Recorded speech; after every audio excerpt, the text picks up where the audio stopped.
Game of thrones और बाहुबली इतने popular क्यों हुए? CGI इफेक्ट्स ऑफ कोर्स, लेकिन उससे भी ज़्यादा सेक्स और वायलेंस की वजह से। इतना खून खराबा, इतनी मारधाड़, किसी को पावर चाहिए, किसी को प्यार चाहिए, तो किसी को दोनों चाहिए। फॉर्मूला हिट है और ये कोई नया फॉर्मूला नहीं है। हिस्ट्री उठाकर देख लीजिए, भरी हुई है सेक्स और वायलेंस से। पावर और प्यार के लिए ना जाने कितनी जंग लड़ी गई। तो आज की कहानी के लिए मैं आपको 100-200 नहीं 2000 साल पीछे ले चलती हूँ। आज का किस्सा है उस महिला का जिसने 2 दशक से भी ज़्यादा प्राचीन मिस्र पर राज किया। पहले अपने पिता के साथ, फिर अपने भाई के साथ और उसके बाद अपने बेटे के साथ। राजा रानियां तो बहुत रहे, लेकिन ये रानी इतनी मशहूर क्यों हुई? क्योंकि इस गेम ऑफ थ्रोन्स में राजा आते जाते रहे, लेकिन रानी ने थ्रोन संभाल कर रखी। जब ज़रूरत पड़ी तो जान ले ली और जब ज़रूरत पड़ी तो जान दे भी दी। नमस्कार, मैं हूं ईशा। आप जुड़ चुके हैं डॉयचे वेले हिंदी के पॉडकास्ट वो कौन थी से, और आज का किस्सा है दुनिया की सबसे मिस्टीरियस रानी क्लियोपैट्रा का। वो कौन थी?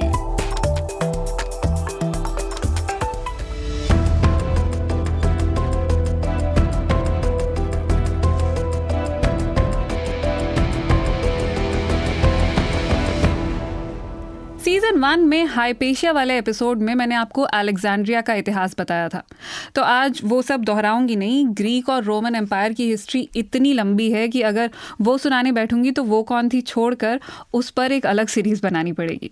तो हम यहाँ कॉन्सेंट्रेट करते हैं। हम सीधे पहुँच जाते हैं 69 BC में, जीसस क्राइस्ट के पैदा होने से भी पहले के वक्त में। आज से 2000 साल से भी पहले जन्म हुआ क्लियोपैट्रा 7 का।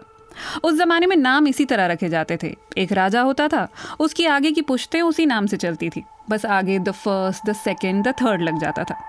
तो ये जिन्हें आज हम सिर्फ क्लियोपैट्रा के नाम से जानते हैं, ये थी द 7th, और इनके पिता थे टॉलेमी 12। इनकी 12 पुश्तों पहले टॉलेमी 1 थे, जो कि अलेक्जेंडर द ग्रेट की आर्मी में जनरल थे और जिन्होंने टॉलेमिक डायनेस्टी की नींव रखी। अब हम 12 पुश्तों की डिटेल्स में नहीं जाएंगे, हम यहीं पर फोकस करते हैं। तो टॉलेमी 12 जो थे, ये इजिप्ट के फ़ारो थे। फ़ारो यानी ये राजा भी थे और अपने लोगों के धार्मिक गुरु भी थे, सबसे इम्पॉर्टेंट इंसान। अब इनके पास कुछ गेम ऑफ थ्रोन्स चलती रही, गद्दी के लिए कुछ लड़ाइयाँ वगैरह होती रही। बहरहाल बेटी इनकी महज 14 साल की थी जब इन्होंने कहा कि ये मेरे साथ मेरी थ्रोन शेयर करेगी। तो रानी बेटिया से क्लियोपैट्रा बन गई सचमुच की रानी। कुछ साल इन्होंने पापा के साथ राज किया। पापा ने अच्छी खासी ट्रेनिंग भी करा दी और फिर पापा का हो गया देहांत। लेकिन पापा अपनी वसीयत छोड़कर गए, जिसके हिसाब से भाई बहन दोनों गद्दी के हकदार थे। अब क्लियोपैट्रा को अपने भाई के साथ मिलकर राज करना था। 18 साल की क्लियोपैट्रा और 10 साल के टॉलेमी 13 को मिलकर मिस्र संभालना था। अब लॉजिक क्या कहता है कि 10 साल का बच्चा तो ऐसी जिम्मेदारी का काम कर नहीं सकता है, तो असली हकदार तो बनती हैं क्लियोपैट्रा। लेकिन नहीं, यहाँ कुछ ज़रूरत से ज़्यादा स्मार्ट लोग काम कर रहे थे, जिन्हें गेम ऑफ थ्रोन्स खेलने में बहुत मज़ा आता था। तो इन्होंने कहा, भाई ऐसे कैसे, मतलब अब एक लड़की हम पर राज करेगी, रानी तक तो ठीक है, हमारी धर्मगुरु भी बन जाएगी, भगाओ इसे। तो क्लियोपैट्रा को अपनी जान बचाकर भागना पड़ा। इजिप्ट से वो पहुंची सीरिया, लेकिन ये लड़की गिव अप करने वालों में से नहीं थी। इसने वहां अपनी आर्मी बना ली, पर सिर्फ अपनी सेना से काम भी नहीं चलने वाला था। इन्हें चाहिए था कोई पावरफुल, इन्फ्लुएंशियल बंदा जो इनका साथ दे सके। तो ये पहुंच गई जूलियस सीजर के पास। नाम तो सुना ही होगा, रोमन एम्पायर के famous Julius Caesar. Cleopatra Julius Caesar तक पहुंची कैसे, ये किस्सा बड़ा इंटरेस्टिंग है। अब सीधे सीधे तो कोई इन्हें मिलने नहीं देता। रोमन एम्पायर तो टॉलेमिक डायनेस्टी का दुश्मन था, लेकिन क्लियोपैट्रा पहुंच गई सीधे दुश्मन के कमरे में। इन्होंने प्लान बनाया। अपने नौकर को कहा कि तुम भेस बदल कर कालीन बेचने वाले के भेस में वहां पहुंचो और मुझे कालीन के अंदर रोल करके महल के अंदर ले जाओ। प्लान काम भी कर गया। कालीन के सौदागर ने कहा कि ये कालीन खास है, इसे मैं सबके सामने नहीं खोलूंगा, ये सिर्फ सीजर के सामने ही खोला जाएगा। ऐसा ही हुआ भी, और जब वो खोला गया तो सीजर क्लियोपैट्रा पर फिदा हो गए। अब वो उसकी खूबसूरती के कायल हुए या उसकी हिम्मत के, ये तो पता नहीं, लेकिन यहाँ से इन दोनों की लव स्टोरी शुरू हो गई। और जैसा कि इस तरह की लव स्टोरीज में होता है, सीजर ने क्लियोपैट्रा के भाई पर आक्रमण कर दिया, भाई को मारा और गद्दी क्लियोपैट्रा को दिलवा दी। कितनी सिंपल सी स्टोरी है ना। इतनी सिंपल है नहीं, एक्चुअली बहुत कॉम्प्लिकेटेड है। मैंने आपको बस फास्ट फॉरवर्ड करके थोड़ी सी डिटेल्स दी हैं, बाकी की बातों की हमें अभी ज़रूरत नहीं है। लेकिन एक दिलचस्प बात सुनाती हूँ आपको। उस ज़माने के मिस्र में बिना राजा के रानी बन नहीं सकती थी। मतलब ऐसा नहीं है कि वो अकेले रहकर थ्रोन संभाल लेंगी, कोई मर्द तो चाहिए। तो कहाँ से लाएं मर्द? सीजर तो पहले से ही शादीशुदा थे, वो तो शादी करते नहीं, प्यार भले ही हो गया हो, और ऊपर से वो तो रोमन एम्पायर के थे ना, तो उनके साथ तो शादी हो नहीं सकती थी। तो इनके पति बने इनके सबसे छोटे भाई टॉलेमी 14, जो मारे गए वो थे 13, और ये हैं टॉलेमी 14, और इनकी उम्र उस वक्त थी सिर्फ 13 साल। अजीब बात है ना, भाई के साथ शादी। लेकिन उस जमाने में ऐसा होता था, गद्दी किसी और को ना मिल जाए इसलिए भाई बहनों की आपस में शादी करा दी जाती थी। इनफैक्ट कहा तो ये भी जाता है कि क्लियोपैट्रा के माता पिता भी शायद भाई बहन थे। खैर, कहानी में एक और ट्विस्ट है। क्लियोपैट्रा ने सिर्फ रानी बनने के लिए भाई से शादी की थी, रिश्ता उनका अब भी सीजर के साथ ही बना हुआ था। तो करीब साल भर बाद जब उनका बच्चा हुआ, उन्होंने उसका नाम रखा टॉलेमी सीजर। जायज़ नाजायज़ दोनों नाम जोड़ दिए। लेकिन दुनिया समझ चुकी थी कि ये बच्चा सीजर का है, इसलिए उसे सिजोरियन यानी छोटा सीजर कहकर पुकारते थे। अब कुछ साल बाद जूलियस सीजर का मर्डर हो गया। बहुत फेमस स्टोरी है, आप लोग जानते ही होंगे। सीजर के ना रहने का मतलब था कि क्लियोपैट्रा के साथ एक बार फिर वही हो सकता था जो पिछले भाई ने किया था। तो इससे पहले कि टॉलेमी 14 कुछ कर सकता, क्लियोपैट्रा ने उसे ही मरवा दिया। और जैसा कि मैंने आपको अभी बताया, बिना राजा के तो रानी हो नहीं सकती थी। तो क्लियोपैट्रा ने अपने 3 साल के बेटे को राजा बना दिया। आप सोच रहे होंगे कितनी शातिर औरत है, पहले एक भाई को मरवाया फिर दूसरे को। हो सकता है बाप को भी इसी ने मरवाया, हो सकता है। लेकिन क्लियोपैट्रा मर्दों की दुनिया में बेसिकली वही कर रही थी जो मर्द करते थे। शातिर होना उसने अपने इर्द गिर्द के मर्दों से ही तो सीखा था। कहते हैं क्लियोपैट्रा बहुत खूबसूरत थी, इतनी कि जिसको चाहे अपने हुस्न के जाल में फंसा सकती थी। मेरी तरह शायद आपने भी सुना होगा कि क्लियोपैट्रा दूध मलाई में नहाया करती थी, दिन में 20-20 घंटे आईने के सामने खुद को संवारने में लगाती थी। इतनी खूबसूरत थी कि उसके पीछे जंग हो जाया करती थी। अगर आपने भी ये सब सुना है तो सॉरी टू डिसअपॉइंट यू, इसमें से कुछ भी सच नहीं। एक्चुअली हुआ ये कि 1963 में क्लियोपैट्रा नाम की मूवी रिलीज हुई, जिसमें एलिजाबेथ टेलर ने क्लियोपैट्रा का किरदार निभाया। ये उस टाइम में हॉलीवुड में बनी सबसे महंगी फिल्म थी। इसे ऑस्कर्स में 9 अलग अलग कैटेगरीज में नॉमिनेट किया गया था, और 4 ऑस्कर्स तो ये जीत भी गई थी, जिसमें बेस्ट कॉस्ट्यूम डिज़ाइन का अवार्ड भी शामिल था। लिज टेलर उस जमाने की मशहूर अदाकारा थी, और उन्हें इस रोल में और भी ज़्यादा ग्लैमरस दिखाने के लिए उनके मेकअप और कॉस्ट्यूम्स पर खूब खर्चा किया गया था। बस वहीं से सबके दिमाग में क्लियोपैट्रा की एक छवि बन गई, और वो दुनिया की सबसे खूबसूरत, सबसे मिस्टीरियस औरत बन गई। जबकि हिस्टोरिकल डिपिक्शन देखेंगे तो ना तो आपको टाइट ड्रेसेस पहने तस्वीरें दिखेंगी, और ना ही लिज टेलर की फिगर और सेक्स अपील वाली रानी। हाँ, इस फिल्म ने क्लियोपैट्रा की इस ग्लैमरस इमेज को इतना पॉपुलर कर दिया कि उसके बाद पॉपुलर कल्चर में न जाने कहाँ कहाँ क्लियोपैट्रा इसी तरह से दिखने लगी।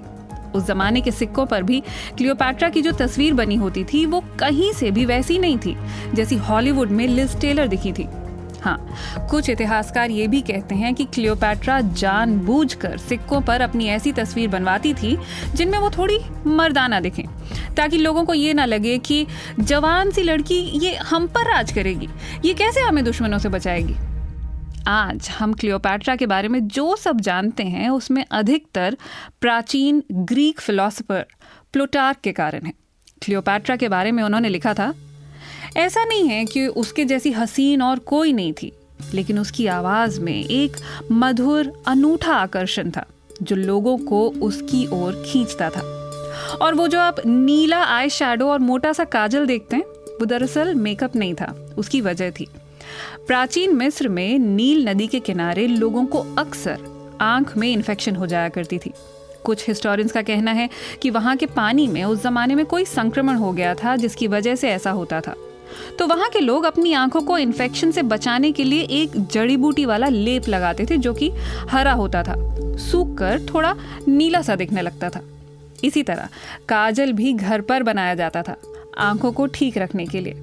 तो ये ग्लैमर कम और सेहत से ज़्यादा जुड़ा हुआ था। जितना टाइम फिल्म की शूटिंग के लिए लिज टेलर ने तैयार होने में लगाया, क्लियोपैट्रा के पास अपनी ज़िंदगी में एक्चुअली उतना टाइम नहीं था। उसे अपना साम्राज्य संभालना था, दुश्मन की चाल के बारे में सोचना था, खुद को बचाए रखने के लिए स्ट्रैटेजीज बनानी थी। और सिर्फ ताकतवर लोगों को सिड्यूस कर लेने से ये सब नहीं हो सकता था। हाँ, उसने जूलियस सीजर को सिड्यूस किया जो कि उम्र में उससे बहुत बड़ा था। जब दोनों की मुलाकात हुई, क्लियोपैट्रा 21 साल की थी जबकि सीजर 52 साल के थे। लेकिन इस एक फैक्ट की वजह से हम बाकी के फैक्ट्स को भूल नहीं सकते कि क्लियोपैट्रा को कम से कम दर्जन भर भाषाएं आती थी। वो उस जमाने की जानी मानी स्कॉलर थी। उसे केमिस्ट्री की भी समझ थी, दवाओं की भी, गणित की भी और फिलॉसफी की भी। क्लियोपैट्रा एक बहुत पढ़ी लिखी लड़की थी जो अपना सारा दिन आईने के सामने मेकअप करने में या फिर अपनी फिगर मेंटेन करने में नहीं गुजारती थी, वो पढ़ती थी। इसलिए उसे उस जमाने के सारे कानून, धर्म, अर्थशास्त्र, राजनीति, इतिहास, इन सब की बहुत जानकारी थी। उसका ध्यान मिस्र पर भी था, यूनान पर भी। पूरे मेडिटेरेनियन में उस जितनी ताकतवर, उस जितनी संपन्न महिला और कोई नहीं थी। उसने अपने बेटे को नाम के लिए राजा बनाया जरूर था, लेकिन ये ताज उसे अकेले ही संभालना था। उसके शासन के दौरान सूखा भी पड़ा, प्लेग भी हुआ और वो इन सब मुश्किलों से अपनी जनता को बखूबी बाहर निकाल ले आई। वो जानती थी कि वो रोम की आंखों में खटकती है। उसे पता था कि किसी भी वक्त उसकी जान ली जा सकती है। शायद परिवार में ही कोई गद्दी के लालच में उसकी जान ले ले। इस सब के बावजूद वो आत्मविश्वास से भरी हुई थी। उसे अपनी सेना भी संभालनी थी और अपने मंदिर भी। लेकिन आज जब लोग क्लियोपैट्रा की बात करते हैं तो बहुत कन्वीनियंटली इन सब चीज़ों को इग्नोर कर देते हैं। कोई राजा अगर ये सब करता तो उसकी बहादुरी का गुणगान होता, लेकिन क्लियोपैट्रा को बस एक सिडक्ट्रेस कहा जाता है। एक और चीज़, क्लियोपैट्रा उस जमाने की सिंगल मदर भी थी। 3 साल के बेटे को राजा तो बना दिया था, लेकिन उसे पालना तो खुद ही था। अपना सिंहासन भी बचा कर रखना था। वो जानती थी कि सीजर जैसे ही किसी ताकतवर इंसान से हाथ मिलाना ज़रूरी है। तो इस बार ये पहुंची रोमन साम्राज्य के मार्क एंटनी के पास। और क्या ग्रैंड एंट्री ली इन्होंने। ये ग्रीक गॉडेस एफ्रोडाइटी के लिबास में मार्क एंटनी के पास पहुंची। एफ्रोडाइटी को प्रेम, खूबसूरती और संभोग की देवी माना जाता है। कहते हैं जिस नाव में सवार होकर वो मार्क एंटनी के पास आई थी, उस पर सोना चढ़ा था, चप्पू चांदी के थे। ग्रीक देवी के लिबास में बैठी क्लियोपैट्रा के इर्द गिर्द जो सेवादार थे वो भी क्यूपिड्स की तरह दिख रहे थे। उनके साथ जो उनकी दासियां आई थी, कोई उन्हें पंखा कर रही थी तो कोई उन पर इत्र बिखेर रही थी, कोई उनके बाल संवार रही थी तो कोई उनके कपड़े। इतना ही नहीं, बैकग्राउंड म्यूजिक का भी ख्याल रखा था। कोई बांसुरी बजा रहा था, कोई हाथ बजा रहा था। और तो और वहाँ पहुँचकर उन्होंने एंटनी को डिनर पर इनवाइट किया। और जब वो वहाँ पहुँचे तो उन्होंने देखा कि कहीं मशालें जल रही हैं, कहीं पेड़ों पर लाइट का बंदोबस्त हुआ है, चारों तरफ रोशनी, और वो भी रैंडमली नहीं, एकदम डिज़ाइन के साथ। शायद कैंडल लाइट डिनर का कॉन्सेप्ट यहीं से शुरू हुआ होगा। अब ये इतनी पुरानी बात है कि एक्यूरेसी को टेस्ट तो नहीं किया जा सकता। बहुत मुमकिन है कि उस ज़माने में भी जिसने ये सब लिखा उसने सुनी सुनाई बातों के बेसिस पर लिखा और बढ़ा चढ़ा कर लिखा। लेकिन इतना ज़रूर है कि क्लियोपैट्रा ने मार्क एंटनी को इम्प्रेस करने के लिए माहौल ज़रूर बना दिया था। जैसा कि प्लूटार्क ने लिखा था, ऐसा नहीं है कि वो सबसे खूबसूरत थी, लेकिन माहौल को खूबसूरत बनाना जानती थी, लोगों की अटेंशन गेन करना जानती थी, और उनसे जो बातें करने लगता वो उनकी नॉलेज से यूं भी इम्प्रेस हो जाता था। तो एंटनी भी हो गए। हालांकि वो पहले से शादीशुदा थे, लेकिन उन्होंने क्लियोपैट्रा से भी शादी की। उनके 3 बच्चे हुए। अब मार्क एंटनी और क्लियोपैट्रा की लव स्टोरी काफ़ी लंबी है एक्चुअली, लेकिन मैं आपको सीधे क्लाइमैक्स पे ले जाती हूँ जो कि काफ़ी ट्रैजिक है। पूरी कहानी इसलिए नहीं सुना रही हूँ क्योंकि ये गेम ऑफ थ्रोन्स और बाहुबली का मिला जुला वर्जन टाइप है, और बिना CGI इफेक्ट्स के तो आपको क्या ही मज़ा आएगा, है ना। तो फिर मैं आपको एक था राजा एक थी रानी टाइप की कहानी सुनाकर बोर नहीं करने वाली हूँ। सीधे इंटरेस्टिंग हिस्से पर पहुँचते हैं। जैसा कि मैंने आपको शुरू में कहा था, या तो लोग पावर के लिए लड़ रहे थे या प्यार के लिए, और या दोनों के लिए। इसलिए सेक्स एंड वायलेंस भरपूर है इन कहानियों में। क्लियोपैट्रा और मार्क एंटनी की लव स्टोरी में प्यार और पावर दोनों है। तो इन्होंने प्यार में पड़कर अपनी तीसरी बीवी को छोड़ दिया। वो बेचारी बीमार हुई, शायद सदमे में आकर, और भगवान को प्यारी हो गई। इनके एक दोस्त ने कहा कि दोस्त है तो मेरी बहन से शादी कर ले, सौतेली सही बहन है मेरी। और बात सिर्फ इमोशनल होने की नहीं थी, प्रॉपर्टी की थी, वो भी एक आध प्लॉट नहीं, पूरा का पूरा अंपायर। शादियां उसी हिसाब से होती थी कि बतौर राजा आपका साम्राज्य मजबूत रहे। लेकिन एंटनी साहब तो प्यार में पड़े हुए थे। जिस मिस्र पर खुद कब्जा कर सकते थे, उस पर क्लियोपैट्रा को राज करने दे रहे थे। अब जब तक चुपचाप सब चल रहा था ठीक था, लेकिन इन्होंने तो बच्चे भी कर लिए, फिर वारिस भी अनाउंस कर दिया कि कौन होगा। तो इतना सब करेंगे तो फिर क्या होगा? वही जंग। दोस्त ऑक्टाविया भड़क गया, उसने दोनों पर हमला कर दिया। ऑक्टाविया शायद वैसे भी जंग जीत जाते, लेकिन उन्होंने चाल चली, फेक न्यूज़ फैलाई। मार्क एंटनी जंग लड़ रहे थे जब उन्हें ये खबर भिजवाई गई कि क्लियोपैट्रा मर गई है या फिर उसे मार दिया गया। एंटनी इमोशनल हो गए। उन्होंने कहा, बिना अपने प्यार के मैं जीकर करूंगा तो क्या करूंगा? तो जिस तलवार से लड़ रहे थे, खुद को उसी तलवार से मार दिया, अपनी जान ले ली। वहां क्लियोपैट्रा को जब एंटनी की मौत का पता चला तो उन्हें एहसास हुआ कि अब वो जंग तो जीत नहीं पाएंगी, और हार कर अगर दुश्मन के हाथ लग गईं तो भी जिंदा नहीं बच पाएंगी। युद्धबंदी बनने की जगह उन्होंने अपनी जान देना बेहतर समझा। प्लूटार्क ने लिखा था, माना जाता है कि क्लियोपैट्रा ने एक सांप से खुद को डसवा लिया था, लेकिन वाकई उस दिन क्या हुआ था ये कोई भी नहीं जानता। कुछ इतिहासकार मानते हैं कि क्लियोपैट्रा अपने बालों में जो पिन लगाती थी, उसमें से एक को जहर में डुबो कर रखती थी और उसी से उन्होंने अपनी जान ली थी। किसी का ये भी कहना है कि वो अपने पास जहर से भरा एक मरहम रखती थी और उन्होंने उसे अपने ऊपर मल लिया था। बहरहाल जो भी हुआ हो, 39 साल की उम्र में क्लियोपैट्रा ने अपनी जान ले ली थी। उन्होंने अपनी जिंदगी जी अपनी शर्तों पर, मौत को गले लगाया तो वो भी अपनी शर्तों पर। क्लियोपैट्रा की मौत के साथ ही मिस्र ने अपनी आखिरी फैरो खो दी थी। ये सिर्फ क्लियोपैट्रा का ही नहीं, टॉलेमिक वंश का भी अंत था। मिस्र अब रोमन साम्राज्य का हिस्सा बन गया था।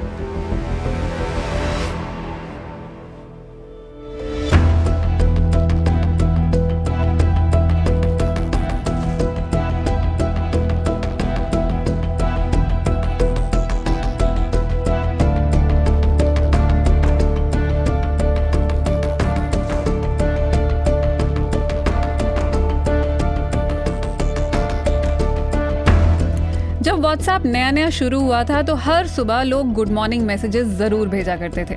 अभी वो कम हो गया है ना, लेकिन मोटिवेशनल कोट्स अभी भी चल रहे हैं। एक ज़माना था जब कोट के नीचे लिखा होता था एनोनिमस, यानी पता नहीं किसने कही है ये बात, लेकिन कोई तो समझदार बंदा था जिसने इतनी अकल की बात कह दी। अब एनोनिमस नहीं लिखा होता, अब हर कोट या तो रूमी का होता है या आइंस्टाइन का या फिर लिंकन का।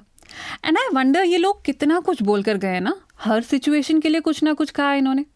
मेरे फेवरेट 2 कोट्स पता है कौन से? एक तो ये अब्राहम लिंकन वाला, don't believe everything you read on the internet, और दूसरा एल्बर्ट आइंस्टाइन वाला, I never said half the crap people say I did. समझदार को इशारा ही काफ़ी है, और आप लोग तो बहुत समझदार हैं, तो समझ ही गए होंगे कि मेरा क्या मतलब है।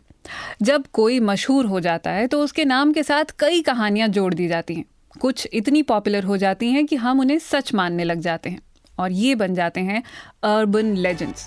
तो क्लियोपैट्रा के बारे में आपने भी यकीनन कई लेजेंड सुने होंगे, लेकिन आज आपने उनकी छोटी सी असली कहानी भी सुन ली। उम्मीद है आपको पसंद आई होगी। अगले हफ्ते लौटूंगी एक नई कहानी के साथ। तब तक ईशा को दीजिए इजाज़त। नमस्कार।